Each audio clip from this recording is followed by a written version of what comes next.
francamente, viu? Fora daqui! Fora daqui! Salve galera, tá no ar mais um Teólogo de Quinta, né? Mais uma semana sem falhar, estamos bem, hein? Estamos tranquilos, estamos mantendo aí o ritmo, né, de postagem semanalmente sem falhar nenhuma, graças ao meu amigo Phil. Isso tem acontecido, né? A gente não tem falhado em nenhuma semana por enquanto. O Phil, que é meu editor, que me dá vários sustos, né?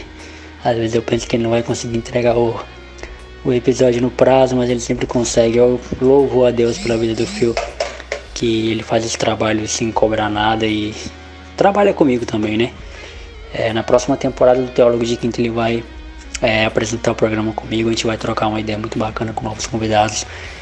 E hoje a gente vai falar de algumas coisas que envolvem a igreja, né? A gente vai falar de liderança, assuntos polêmicos tratados dentro da igreja,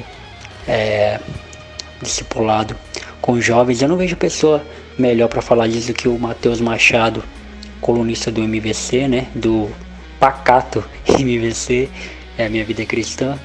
E também aí eu vou deixar que o Matheus fale de si mesmo. Matheus, manda brasa aí, mano. Manda brasa aí, fale de si. Não existe pessoa melhor para falar de você do que você mesmo. Então, manda bala aí. E muito obrigado desde já. Quero te agradecer por ter aceitado o convite. Fala rapaziada, fala Jonathan, muito obrigado pelo convite. É um prazer estar aqui com vocês. Mano, acho que melhor que eu para falar de mim mesmo é a galera que acompanha a gente aí no MVC e tal. É um prazer estar aqui.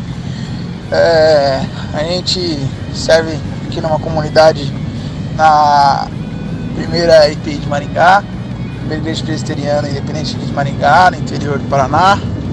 A gente está aqui na igreja desde 2011 trabalhando, discipulo desde essa época, adolescentes, jovens, e tem sido um privilégio de Deus, mesmo tempo de Deus na nossa vida.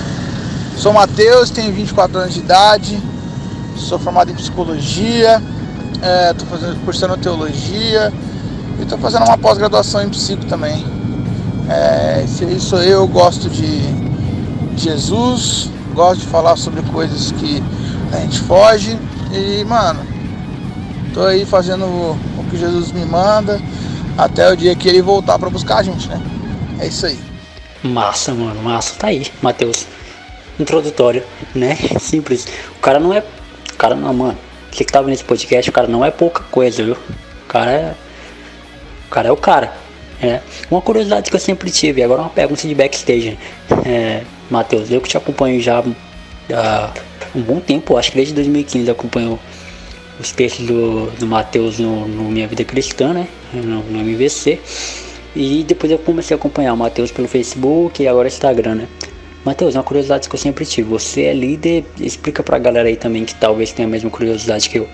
Você é líder de jovem do IPI, da Igreja Presbiteriana Independente de Maringá. Como é que funciona? Eu nunca entendi. Explica pra galera o que é o Na Moral, né? Explica pra galera o que é o Na Moral e onde que se encaixa com a igreja. É algo que na minha cabeça fica um pouco confuso, só pra gente começar a nossa troca de ideia aqui.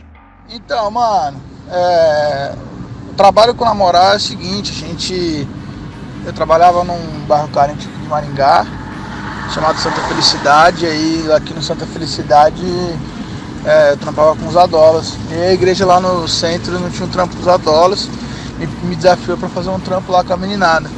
Então eu sou responsável pelos adolescentes, Ministério de Adolescentes ali da primeira IPI de Maringá, e dou uma mão, né, no planejamento e tal, estrutura, às vezes ministrações com a juventude também.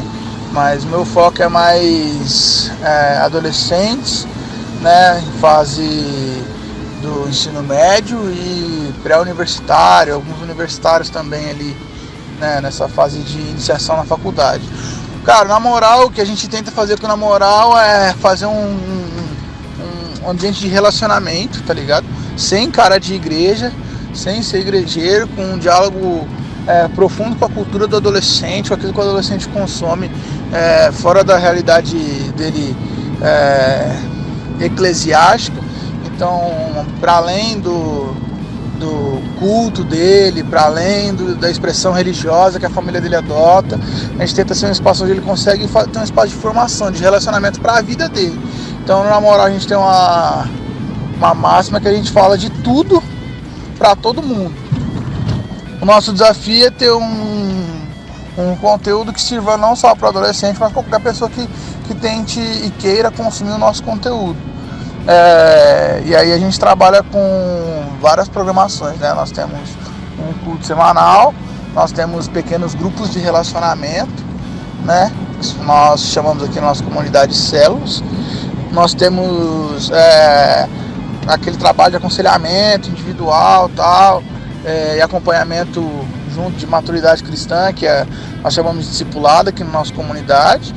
E a gente trabalha também com alguns painéis, que fora do ambiente de culto a gente usa o ambiente de painel para o adolescente se sentir à vontade, perguntar o que ele tem dúvida sobre qualquer assunto. Então, se a gente percebe uma demanda dentro da nossa meninada aqui sobre, sei lá, uma questão social, feminismo, machismo, violência contra a mulher, sobre o amor. Então a gente pega um pouco do que está acontecendo aqui na nossa cidade e conversa disso de uma maneira bastante crítica, porque a gente acha que o evangelho não é para tirar de nós a nossa capacidade crítica, não é para tirar de nós a nossa capacidade intelectual, mas pelo contrário, potencializar a nossa criticidade para que o evangelho não fique alienado, não fique distante da vida desse ser humano, que é o adolescente, desse ser humano que é o jovem, desse ser humano que é qualquer pessoa que quiser estar conosco.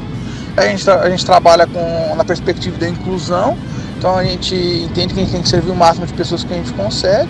A gente tem dado uma tônica muito legal, que é a questão da unidade. Então nós compreendemos que, como numa perspectiva mais bíblica, assim, literal, a Bíblia não tem igrejas, denominações, ela tem igreja de cidade. Então a gente entende que a igreja de Maringá, para adolescentes, numa realidade de conversar com essa cultura, a igreja de Maringá precisaria estar conversando de uma maneira geral, não por gerações, né? Porque falar de gerações por faixa etária, a gente está sendo sectarista, a gente está dividindo coisas e não aglomerando. Então a gente deveria estar conseguindo falar nos nossos cultos de domingo, nossos cultos dominicais, de uma maneira um pouco mais atualizada, para que os adolescentes se sentissem parte da comunidade local também. Então a igreja de Maringá precisava se despertar para conseguir conversar com o adolescente, na linguagem do adolescente, no culto de domingo que elas propõem. Entendeu? Um conteúdo crítico, um conteúdo que inspire esse adolescente a ter uma fé cristã relevante na realidade onde ele vai ser inserido conforme a vocação que Deus deu para ele, o chamado que Deus tem para a vida dele e o despertar que o próprio Deus vai comunicar ao coração dele, vai confirmar isso de inúmeras maneiras, né? Então, na moral, é isso, é um ambiente de relacionamento onde esse adolescente vai se descobrir descobrindo se vai potencializar os dons e os talentos que Deus confiou na vida dele, a fim desses dons se multiplicarem e a realidade dele ser abrangente, ser mais forte e ele abençoar mais pessoas, né? Multiplicar os talentos, na parábola dos talentos. Mano, muito massa. Na Adoração Livre, né? Aqui é a minha igreja, aqui na minha cidade, a gente faz algo parecido, né? Só que a diferença é que a Adoração Livre é na minha casa, né? Os cultos são na minha casa. A gente não se reúne em nenhum lugar assim. Mas geralmente a gente trabalha com série de mensagens, né? A gente está trabalhando agora a série de Romanos. Então a gente trabalha com série de mensagens, então geralmente a gente tenta comunicar o evangelho pro homem todo. Tanto na área profissional, quanto na área financeira, tanto na área política, tanto na área espiritual, enfim. A gente compreende que o evangelho é pro homem todo. Então, muito massa a ideia. Mano, eu lembro de várias vezes eu ir trabalhar, eu ir trampar, mano, ouvindo as pregações do Mateus, ouvindo as pregações de Mateus. E, pô, mano, muito top, né? E vocês tiraram, mano, eu mandei mensagem pra você lá no Instagram pra colocar de novo as pregações, mano, que é muito, eu me amarro em ouvir pregações, em ouvir podcast, enfim. E, pô, seria legal se você voltasse a gravar as pregações do Na Moral, mano, e disponibilizasse pra gente, porque é um conteúdo que, assim como me edificou e me edifica, pode edificar muita gente que talvez na sua cidade não tenha esse projeto, entendeu? Na sua igreja não tem isso. E poderia ser bem da hora, mano. Então, mano, a questão da gravação aqui na nossa comunidade é porque o nosso salão aqui embaixo ele é meio precário de som, né? E aí a montagem, desmontagem de aparelhos para gravação fica muito estrutura para demanda. E a gente tava com um problema aqui que a gente não tava tendo local para publicar. Então a gente não tem uma plataforma digital, a gente não tem um site para lançar, alguma coisa assim, por isso que nós não publicamos. Mas a gente está com um projeto agora, o MVC está com um projeto também de canal no YouTube, então a gente vai para as redes sociais agora com um pouquinho mais de força, um pouquinho além da escrita, um pouquinho além do Facebook, até tenho dado um gás um pouco maior no Instagram por conta disso também, que a gente pretende voltar com um pouquinho mais de força agora. Mas, cara, glória a Deus, a nossa oração é para que Deus use as nossas falhas para inspirar mesmo, né? Nós somos pessoas falhas, então que as nossas falhas e o compartilhar da graça de Jesus no meio dessas falhas grandes que nós temos na nossa vida sirvam de inspiração mesmo. Então, pô, que massa, muito bom saber que chegou longe e que Deus falou com você. E, cara, Deus é muito bom, né? Deus é muito bom. Deus é muito bom e é um privilégio para mim saber disso e a gente fica honrado de ver como Deus cuida dos filhos dele, né? Deus cuida de você através de um cara de Maringá que tem condição de cuidar nem de si mesmo quase. Ai, é nóis, mano. Muito bom, Matheus. Muito bom. Então vamos lá, né? A gente tá falando aqui muito coisas boas, estamos aqui muito comunicativos, né? Mas agora a gente vai entrar realmente na pauta que eu reservei aqui para trocar uma ideia com o Matheus. Matheus, vamos começar pro assunto básico e a gente vai levantando o nível no decorrer do programa. Mano, você é um líder de jovem, você é um líder de adolescentes, né? De moleques e garotas que estão aí na flor da idade, enfim, estão conhecendo o mundo agora, os prazeres da vida, né? Como falam popularmente. Mano, quais são as principais dificuldades que você tem, né? Eu falo como um líder, né? Eu falo como aqui da minha comunidade, há 4 anos atrás, Deus entregou nas minhas mãos uma responsabilidade de comandar um grupo, né, de amigos, né? É até estranho falar isso, comandar um grupo de amigos, mas enfim, ajudar um grupo de amigos a conhecer Jesus mais de perto, sem aquela barreira do templo, né? Sem aquela barreira do gospel, né? Sem aquela barreira do pragmatismo religioso. E há 4 anos Deus tem me sustentado debaixo da sua graça, e com todas as dificuldades, com todos os perrengues, nós estamos aí conseguindo manter, né, todo mundo que Jesus entregou nas minhas mãos. Eu estou conseguindo manter e agreguei, né, agregamos, agreguei, quem sou eu para falar isso? Agregamos juntos novas pessoas e alcançamos pessoas que, nossa, nós nunca sonhamos alcançar. Então, você como líder também, quais são as maiores dificuldades em lidar com adolescentes, né? Em lidar com essa galera que está cercada de informação, mano, principalmente na era da internet, onde as coisas estão a um clique de você, e é muita informação chegando, e sabe, é difícil lidar com adolescentes, né? Eu já lidei com vários na minha vida, mas quais são as maiores dificuldades? Eu falo em termos no sentido geral, em comunicar o evangelho para elas, e também lidar com elas, lidar com os pais, essas pessoas e tudo mais. Jonathan, existem pelo menos 2 dificuldades, né? A primeira é relacionada a mim mesmo, a segunda é relacionada ao povo que Deus coloca sob nossa responsabilidade de zelo, né? Em relação a mim mesmo, a minha maior dificuldade é entender que meus irmãos têm ritmos de vida diferentes do meu. Então, entender que um adolescente, um jovem, vai ter uma dificuldade específica na vida dele, sei lá, droga, cigarro, pornografia, qualquer demanda que seja ela, de qualquer cunho, que ele anda no ritmo próprio dele. Respeitar ele como ser humano, de que ele tem um ritmo para entender. O Evangelho de Jesus fez sentido para ele, às vezes com expressões menos intensas do que fez para mim, e eu não colocar sobre ele um jugo que é mais meu do que o de Jesus. Você entende? Isso é uma dificuldade muito grande.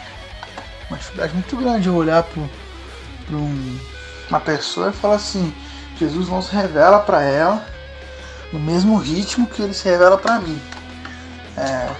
Eu, de uma reunião para outra com alguém, eu tenho disponibilidade, agenda, disposição, interesse de uma semana para outra, sei lá, me dispor a assistir um livro, assistir um filme, assistir uma pregação, ler um livro, sabe?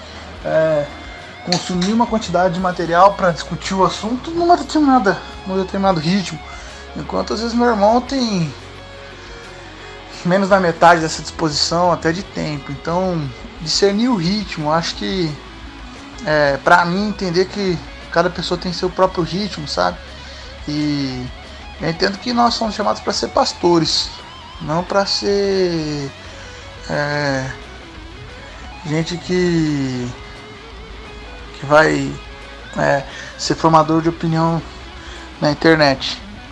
Lógico que a gente pode fazer coisas na internet, a internet é um instrumento maravilhoso, mas nós somos convidados para pastorear a gente. Jesus não chamou a gente para outra coisa, não pastorear pessoas. Isso em nível acadêmico, nível teológico e tudo mais. A gente precisa entender essa questão pastoral. Então, para mim,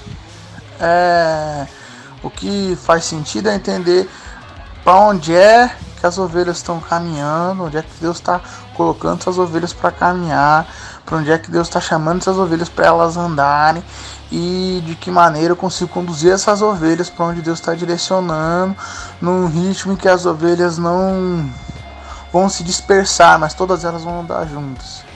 É muito complicado, porque a intensidade de relação que você tem com as pessoas varia muito, né? Tem meninos que a disposição que eles têm de tempo permite com que você faça com que eles cresçam muito em questão de conteúdo, etc. Mas tem meninos que até amam a Cristo, querem mais de Cristo, mas a disposição de tempo deles por compromissos. Aqui na nossa região tem uma cultura muito forte em cima da aprovação do vestibular. O vestibular é uma dificuldade grande aqui. Então nós temos muita cultura do desempenho, da performance. Essa para mim tem sido a maior dificuldade. E a questão de mostrar para eles que é possível que Cristo seja uma realidade para eles, né? Eu acho que um dos grandes desfavores que nós temos com as realidades religiosas que nós vemos aí é a questão do sucesso, né? Que em vista de um mundo onde a performance é cultuada, você batizar uma pessoa é quase um ministério infrutífero. E aí você tinha que estar batizando 100. Só que daí você ensina que a ovelha, que ela pode ser uma ovelha evangelista, entendeu? Ela pode evangelizar outras ovelhas, ela pode alcançar outras ovelhas. Então você não gera maturidade no rebanho. Então a gente precisa ter esse discernimento de ritmo, discernimento de local. Acho que falta um pouquinho pra gente, um pouco dessa prática mais mística, mas não nesse misticismo desenfreado, sobrenaturalismo, não, mas de mística de discernir Deus, de admirar o belo, de ver o que Deus está fazendo de bom na vida das ovelhas, de ter relacionamento com elas ao ponto disso tudo e mostrar para elas a importância disso. Acho que nós estamos vivendo um tempo de evangelho onde falta evangelho, porque a gente vive um tempo dentro do evangelho no Brasil, do cerco evangélico no Brasil, onde a gente não tem evangelho quase, não tem relacionamento profundo, não tem confronto, não tem meditar nas escrituras, aplicar as escrituras em textos específicos a corações e em momentos específicos. Então a gente tem um grande diagnóstico de problemas. Qual a maior dificuldade que eu vejo aqui na meninada? Aqui na nossa realidade a meninada tem uma alienação grande de Deus, sabe? Deus é um cara distante deles. Então e aí na realidade nossa comunidade graças a Deus, mas infelizmente ao mesmo tempo é uma comunidade muito abastada financeiramente. A gente tem essa dificuldade porque daí tem uma dificuldade de mostrar para eles a necessidade de Deus, entendeu? A gente experimenta um pouco na prática daquilo que Jesus fala do rico, né? Do rico é mais fácil passar um caminho lá por uma agulha do que um rico entrar no reino dos céus, porque mostrar pro rico que a riqueza dele não é nada, que o dinheiro dele não dá segurança, que Mamon não é alguém que ele pode confiar, é difícil. É mais difícil que a gente vê na prática, mas pra mim é isso. Essa é a maior dificuldade. E pro adolescente que gosta do consumo, do iPhone, do iPod, do Apple Watch, do tênis da marca específica, de comprar um moletom da marca mais cara, de ter a calça da marca X, de tirar foto no lugar Y, isso aí é difícil aqui. Essa é a dificuldade que eu enfrento. Então mostrar para eles a necessidade de Deus e que Deus não é uma coisa burocrática, chata, monótona como o pai dele vive. Então, e Deus faz parte da cultura dele. Isso aí é uma luta intensa que a gente tem que ter aqui na nossa região. Mano, muito massa.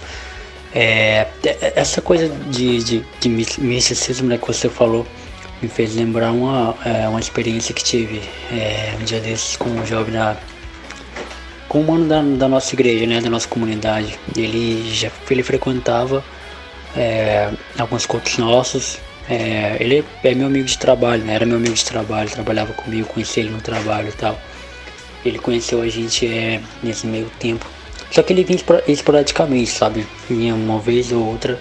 E agora ele começou a vir com uma certa frequência. Deus ele tem trabalhado muito aqui na nossa comunidade local. Deus ele tem feito coisas que às vezes até eu me assusto. Mas ele me dá segurança. É ele quem comanda. E eu percebi nele, mano, olhando a forma que ele conversa, olhando a forma que ele fala de Jesus, eu percebi que ele tem vocação para pregar o evangelho, sabe? Ele tem talento, ele tem algo diferente nele.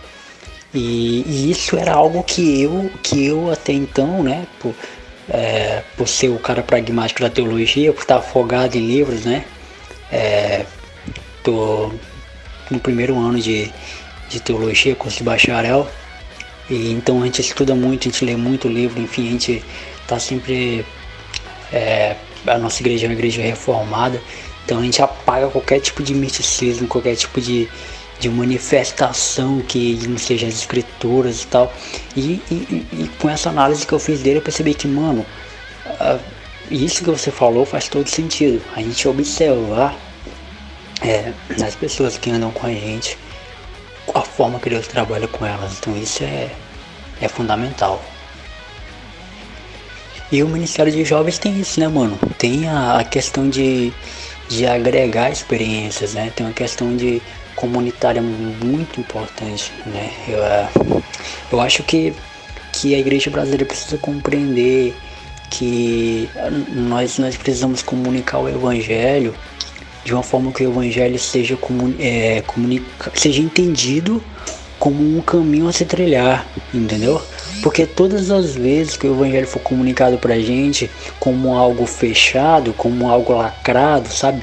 Um encaixamento daquilo que as escrituras diz sobre Jesus, daquilo que as escrituras diz sobre quem nós somos, nós estamos tendentes, né? Estamos tendenciosos a falhar, né, nesse processo de evangelismo, né, nesse processo de comunicação.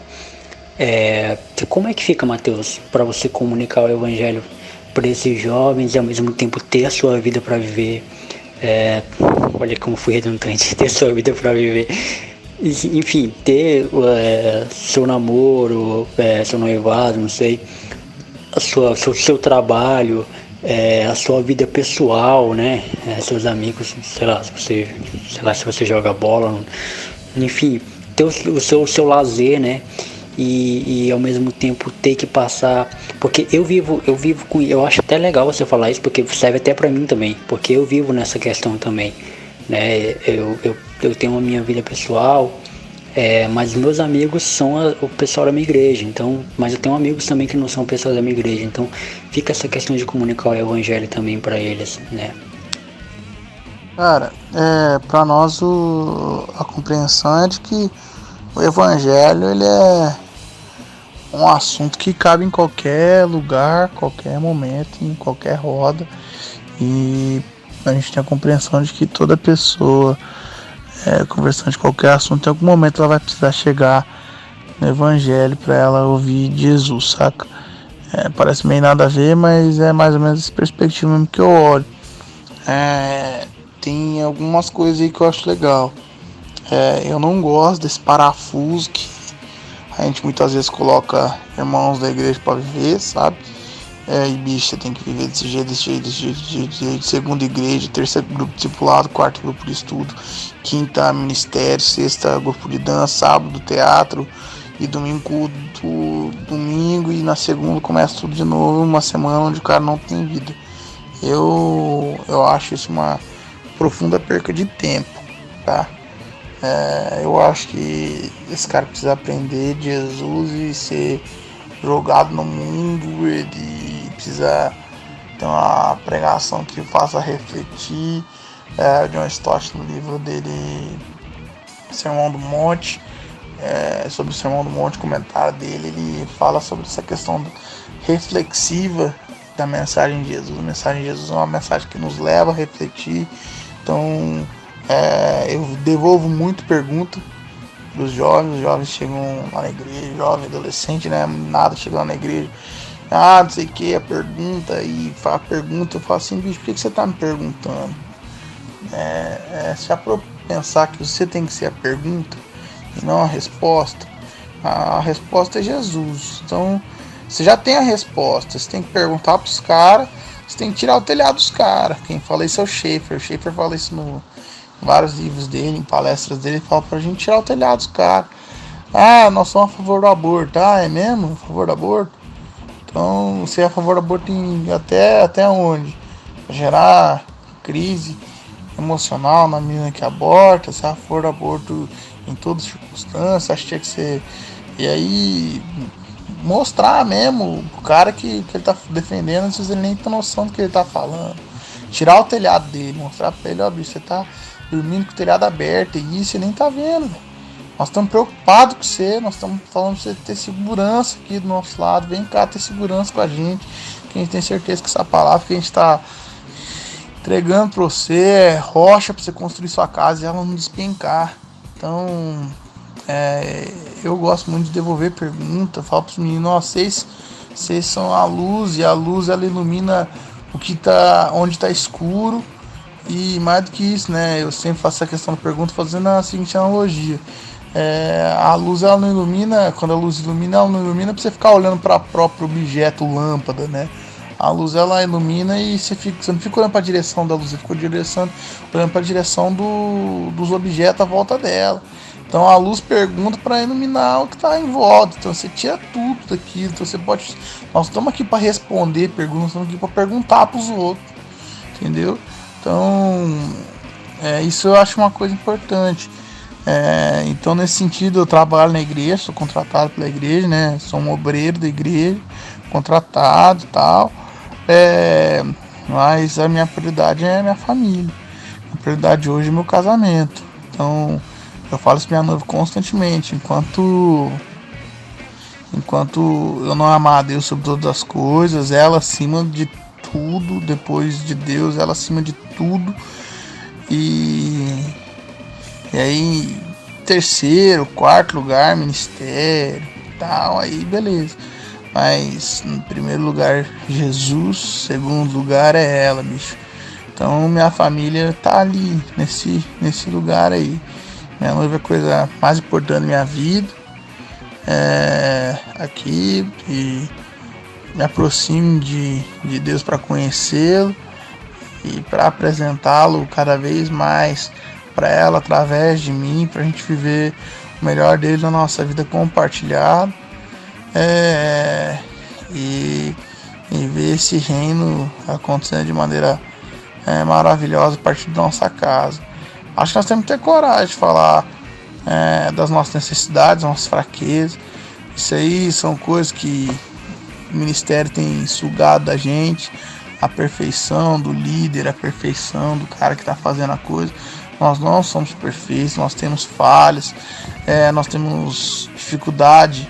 Isso para mim é falha de caráter, e nós temos ela mesmo, de falha de caráter, de admitir que, sei lá, nosso casamento não está bem, nós estamos com dificuldade, sei lá, em pecados que são mais secretos, em consumir site que não devia, em falar coisas que não devia estar falando, em assumir que estamos às vezes desmotivados e sem uma experiência mesmo com Deus e tal, e sem Deus estar falando com a gente, sem Deus estar nos incomodando com a sua palavra. Então a gente precisa ser sincero com a gente. Então eu sou um pouco, não sei se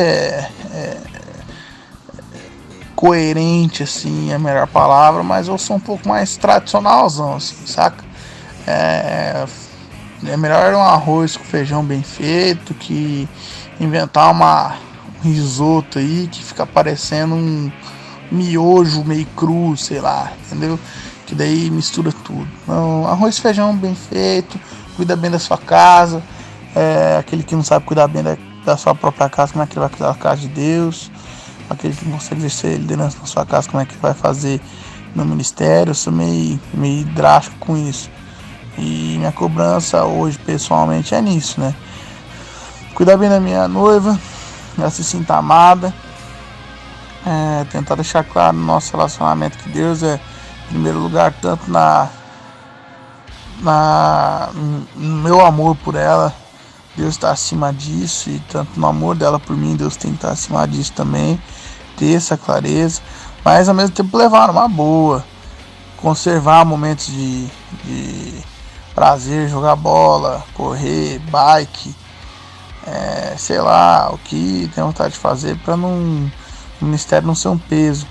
E uma das experiências mais legais que eu tive no ministério foi de chegar para um dos meninos aqui que estava trabalhando muito, fazendo muita coisa aqui junto com a gente e tal, e ele tava com quatro envolvimentos ministeriais com a gente. Eu virei para ele e falei assim: irmão, eu amo você. Ele falou: eu também te amo. Eu falei: você me ama? Ele falou: eu amo.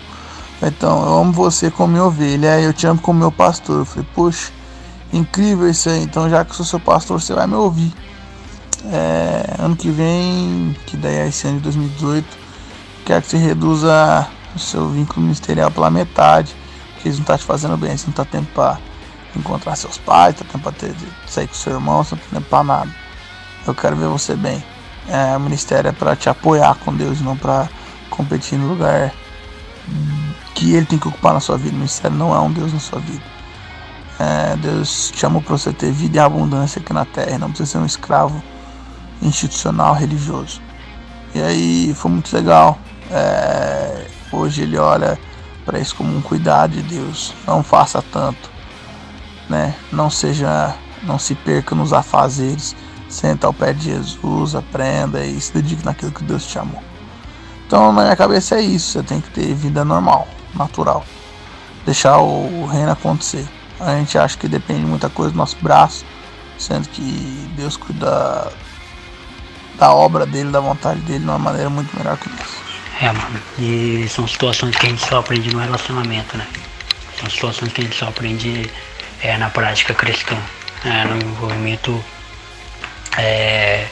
do evangelho realmente. Quando eu me envolvo com os meus irmãos, quando eu entendo a dificuldade de cada um, eu compreendo que o evangelho ele não é sobre mim, né? Ele não é sobre nós. O evangelho é sobre Cristo e como o amor de Cristo, a graça de Cristo, ela nos alcança, né? Então o evangelho ele só vai tratar de mim, só vai tratar de nós a partir do momento que ele trata de Cristo, quando ele trata do autor e consumador da vida e da nossa fé, né? Isso é muito lindo, isso faz muito sentido. E essa questão de peso, mano, eu experimentei, ainda experimento algumas vezes na prática, né? Porque eu trampo e semanalmente eu tenho que preparar um sermão dentro daquela série que a gente está trabalhando na nossa igreja. Então sou o único cara que prega na nossa igreja, né? Infelizmente ainda não temos outra pessoa para me auxiliar nas pregações, mas estou preparando a galera justamente para isso, para me auxiliar na questão da pregação. Compreendo que nem todo mundo foi chamado para pregar, mas dentro da nossa igreja nós temos pessoas capacitadas para isso e que Deus tem despertado elas aos poucos para isso, e isso é muito bom. Então vamos lá, Matheus, avançando aqui na nossa pauta, né, que nosso programa já está bem longo e ao mesmo tempo é tão bom, mano, falar de evangelho e falar do evangelho com pessoas que entendem, né, pessoas que amam a mesma causa que a gente. E Matheus, você recentemente, né, também participou ou vai participar, não lembro. Perdoa os meus bugs, já são 00:09 aqui na minha cidade, na sua já é 2 e pouco, né, 2:09, 2:10. E sobre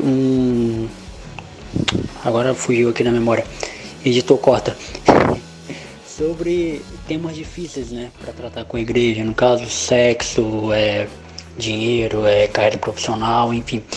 Como é que você aborda isso na moral, né? Como é que eu fiquei, só pra tu ver como eu sou tão fã do teu trabalho, mano, tão fã do Na Moral. Eu tava ligado que vocês estavam numa série sobre cantares, né? A gente pretende fazer muito aqui uma série sobre cantares ainda aqui no Adoração Livre. E como é que fica essa questão? E até uma dica pra mim, né, de como comunicar a verdade bíblica do sexo, por exemplo. Estou usando o sexo como um exemplo, mas é claro que tem outros tabus, né, política, enfim. Pra galera jovem, pra galera que tá com os hormônios à flor da pele, tá com as ideias aí à flor da pele, enfim. Cara, como é que a gente faz a nossa formação de série aqui, né? Eu dou bastante discipulado, faço atendimentos individuais e aconselhamento aqui na igreja. E aí, num determinado momento, geralmente no início da nova série, eu começo a orar pedindo a Deus alguma perspectiva, alguma coisa para trabalhar no semestre seguinte. E eu comecei a ficar atento às necessidades que acontecem, né? Como é que a gente fala para falar dessas coisas mais difíceis? A gente começa a perceber o que aparece. Então, o que a gente vê de realidade. Então, tipo, quando a gente foi montar a série em Cantares, que a gente fez lá, intimidade, né? Relacionamentos profundos, não temos experiências rasas. Qual que foi o padrão? A gente percebeu que no meio do nosso público a gente estava emergindo ali muitos adolescentes com problemas na área de sexualidade, pornografia, sexualidade exacerbada, né? Meninas com episódios frequentes de fotos nuas ou seminuas, meninos com comportamentos também muito exacerbados na questão da sexualidade, troca de vídeos, etc. A questão da homoafetividade, a gente falou assim, cara, a gente precisa falar disso. E a gente falou, então vamos falar. O que eu acho que a gente tem que saber ponderar, nós precisamos aprender a conversar com a tradição. Não é à toa que a tradição existe. Não há 2000 anos de igreja e não há 2000 anos de igreja e de Jesus sem coisa boa. Então a gente precisa saber olhar para a tradição e entender o que a tradição está falando, né? Eu acho que o nosso problema é muito mais uma maneira de se comunicar. Óbvio que tem coisas que a tradição não vai querer comunicar mesmo. E aí nessa hora a gente tem que ter discernimento, paz no coração, clareza de Deus, para saber qual treta comprar e qual treta não comprar. Então, como falar das coisas difíceis? Na minha cabeça, a gente tem que ser muito bem fundamentado, nós temos que ser muito claros com o que nós estamos querendo dizer e nós temos que conversar muito de perto com a tradição. Mas aí você não vai só repetir o que a tradição está falando, não, nós temos que conversar de perto com a tradição, saber o que a tradição fala e se a tradição, e aí quando eu digo tradição, uma maneira mais conservadora de pensar, um jeito mais comum, mais estereotipado que exista para a igreja em relação a isso, e procurar pequenos avanços, né? Não ser os caras que vão chutar a porta, porque às vezes a gente quer arrombar uma porta e não vê que às vezes a pessoa estava quase destrancando a porta por dentro, entendeu? Então às vezes é mais fácil você dar só passar a chave por baixo da porta, que daí o cara se destranca lá de dentro mesmo. O tradicional, ele tem as questões dele, ele sabe o porquê disso. Então a gente precisa ter esse ritmo, ter essa paciência. Tem um livro que me ajudou muito, me ajuda muito, eu releio ele constantemente, chama A Vocação Espiritual do Pastor, do Eugene Peterson, e ele fala muito disso, né? Nosso ritmo de ver a nossa congregação vivendo o tempo de Deus para a vida delas. Nós temos que, nessa hora que eu falo da misticidade, eu não falo dessa misticidade na busca sobrenatural, né? Eu falo da misticidade de entender que Deus está agindo, que essa congregação é dele. E existe o Kairos, existe o tempo de Deus e o tempo em que as pessoas amadurecem, o tempo que elas crescem, o tempo que a gente tem que plantar, o tempo que a gente tem que exortar. Precisa ter essa paciência, essa clareza. A gente precisa saber conversar essas coisas sim. Por exemplo, na questão política, a gente precisa ter muito conteúdo. Não dá pra falar disso na ignorância.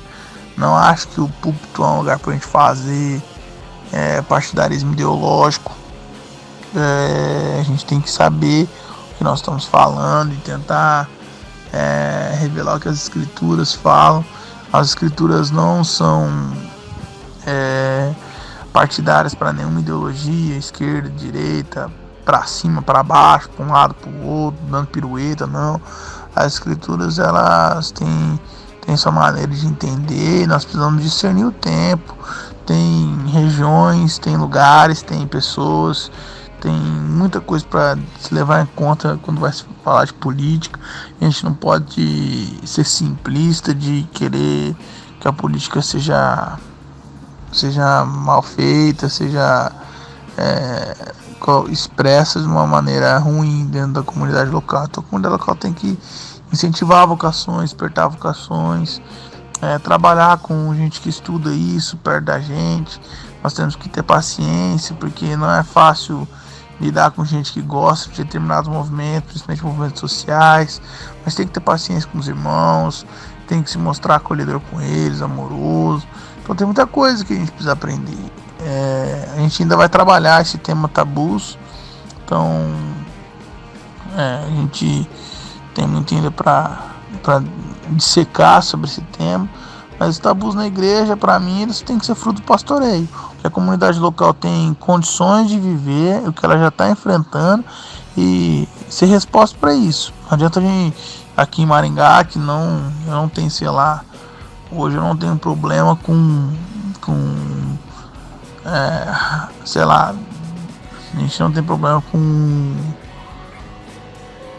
questões de aparência estética no sentido de gordos serem maltratados, quem é gordinho ser maltratado. Eu não tenho esse problema, só não adianta eu querer falar sobre isso. Tem que falar sobre questões que estão aqui na porta da minha casa, dentro da minha comunidade, e aí entender e discernir o que Deus tem para isso e falar disso sem medo, porque Deus está me dando essas pessoas para cuidar. E aí esse é o tema que está aqui. Então, para mim, a polêmica tem que ser fruto do pastoreio, nunca fruto de popularidade midiática, entendeu? Para mim é assim que a polêmica surge, é por esse caminho que ela deve ser respondida, na busca de tentar conectar esse cara com Deus, com a verdade bíblica. Falar para os caras assim: ei bicho, a Bíblia diz isso, você está em dúvida sobre isso, é isso que a Bíblia diz, e não é por isso que você já está de dentro ou de fora, você precisa se arrepender e entender, ampliar sua consciência para entender o que Deus está querendo mostrar para você como essa cultura deve ser combatida ou acolhida no seu coração.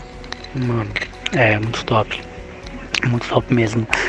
Essa relação de comunicar o evangelho, né, e fazer com que a galera compreenda também que as suas dificuldades, que aquilo que ela Cristo quer tratar, quer cuidar também, porque ele como um todo é importante para Cristo, né? E, mano, isso é isso mesmo, né? Não tem como ser diferente.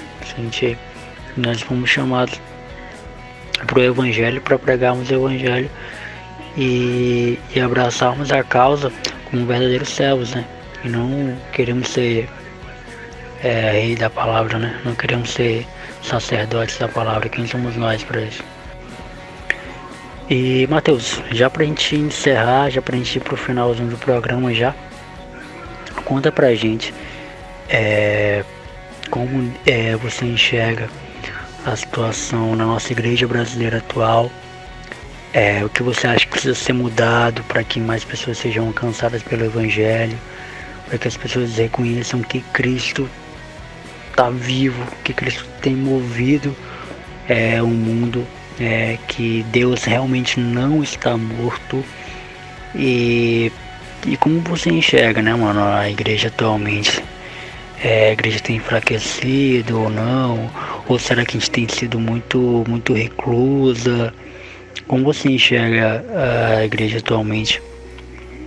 E não sei, dependendo da sua resposta, né, conta pra gente o que você acharia que seria urgente pra gente começar a tratar. A coisa mais urgente que eu acho que nós precisamos reconhecer, né? Acho que o que acho da igreja fica uma questão muito opinativa, sabe? Então eu fugiria um pouco dessa pergunta, mas se eu fosse ser honesto intelectualmente com os irmãos, eu diria que a igreja precisa perder tudo, entendeu?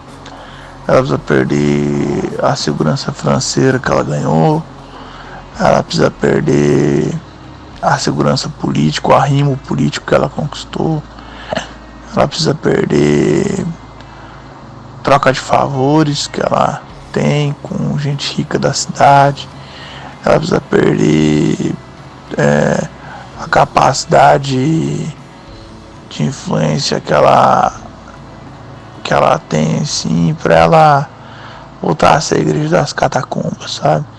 Pra voltar a acreditar no Deus dela, assim. Acho que o que a igreja perdeu foi a capacidade de ser pequena, entende? Eu gosto muito das cartas do Apocalipse lá, as 7 igrejas, porque elas mostram que Deus pensa sobre as comunidades. E vários comentaristas dizem que as 7 igrejas são a representação de todas as igrejas contemporâneas, né? Todas as igrejas do mundo, são uma ilustração do que diria as igrejas do mundo. E a igreja perdeu a capacidade de ser conhecida no céu, entende? Deus se tornou nosso bonequinho, a gente brinca com ele. Então, quando Deus voltar a ser Deus, a gente volta a ser igreja. A gente perdeu essa natureza de igreja mesmo. Nós não temos que ser preocupados exclusivamente com ganhar pessoas. Nós temos que ser preocupados em tornar pessoas maduras. Nós não estamos se preocupando com isso, entende? O alvo da fé cristã é com que os irmãos sejam parecidos com Jesus. Meu alvo com uma colaboração num podcast é que os irmãos que ouçam esse podcast saiam daqui falando: caramba, velho, preciso me parecer com Jesus mais nessa área aqui, mais naquela área ali e tal, deixar o Espírito Santo ministrar eles, para que Jesus seja formado no íntimo do ser deles. Então o que eu acho que falta para a igreja é essa compreensão de que ela é não é nada se Deus sair do meio dela, entendeu? Ela é um prédio frio que ninguém vai ficar dentro. Se ela perder o que ela tem de maior, que é o próprio Deus agindo através e apesar dela. Eu acho que a igreja no Brasil, ela é a coisa mais rica que a gente tem que fazer. Acho que a gente perde muito intensidade quando a gente fala mal da igreja. Eu sou apaixonado pela igreja, eu amo a igreja do Senhor, eu amo o Senhor da igreja. E eu amo a igreja de Jesus. Enquanto eu puder lutar do lado de dentro, falando pros irmãos, ó cara, não é assim, velho. Amo suas ovelhas. Entendeu? Você foi chamado pra cuidar de gente, você não foi chamado pra extorquir gente. Cara, não é assim. Toma cuidado para não abandonar a prática devocional, para não desgraçar sua família, para você não cair no escândalo, para você não tropeçar. Tá, ó cara, eu vou fazer isso com caras mais velhos do que eu, vou fazer isso com uma meninada mais nova do que eu, vou fazer isso com caras da mesma idade que a mim. E é a favor da unidade. A igreja de Jesus precisa ser unida. A igreja de Jesus precisa romper com aquilo que separa ela e precisa se unir naquilo que une ela, que é o Cristo. Só que falta para a igreja ela entender que ela não é nada sem o cabeça. Então isso é um apelo à unidade. Irmãos, no nome de Jesus, saibam que nós somos irmãos. E não é porque eu sou presbiteriano independente, o outro é presbiteriano do Brasil, o outro é de uma comunidade independente, o outro é pentecostal, que nós somos diferentes. Não, nós somos irmãos, cara, e nós pertencemos ao corpo de Cristo. E isso não é demagogia, isso não é falta de maturidade, isso é desejo de ver o reino de Deus acontecendo. E eu só vejo o reino de Deus acontecendo quando eu tenho vontade de servir as pessoas com o máximo que eu puder. Então o que falta para a igreja, para mim, é visão de unidade, compreensão de que Deus é Pai, e como Pai eu não escolho irmão. Então, se Deus é Pai, eu não posso ficar escolhendo irmão. Se Deus é Pai, eu não posso ficar escolhendo como é que a casa vai ser feita. Como Pai eu não escolho, como Pai eu não escolho nada, bicho. Eu sirvo junto com meus irmãos. Eu tô junto com eles no mesmo barco. Nós temos um Pai só. Você serve o mesmo Pai que eu e a gente tá junto nessa. E em regiões diferentes, mas para a mesma direção. E parar com essa disputa, essa competição, essa contagem que boiadeiro faz de quem tem o gado maior. Nós vamos saber quem tem o gado maior, nós precisamos saber quem tem o rebanho maduro, quem consegue acrescentar a cada área do rebanho e assim por diante. Nós vamos mudar um pouquinho nisso. Minha cabeça é essa, um apelo à unidade dos irmãos, para que os irmãos amem as igrejas, prezem por relacionamentos verdadeiros e sinceros. Acho que é isso, espero ter colaborado um pouco e que a gente não fuja das realidades que apareçam para nós, mas a gente tenha discernimento, revelação da parte de Deus, da vida devocional, da espiritualidade, da direção do Pai, e vá com coragem enfrentar os desafios dos nossos dias. Bom, obrigado pela oportunidade, é um prazer sempre participar de qualquer programação, qualquer evento, e se Deus quiser a gente ainda vai estar junto pra gente abraçar, tomar um café e celebrar Jesus. Um abraço, querido. É nóis. Mano, muito obrigado, esse episódio foi muito da hora. Apesar de a gente começar a gravar tarde, estamos terminando tarde pra caramba. Amanhã se deu acordo, eu vou pro trampo, Matheus também.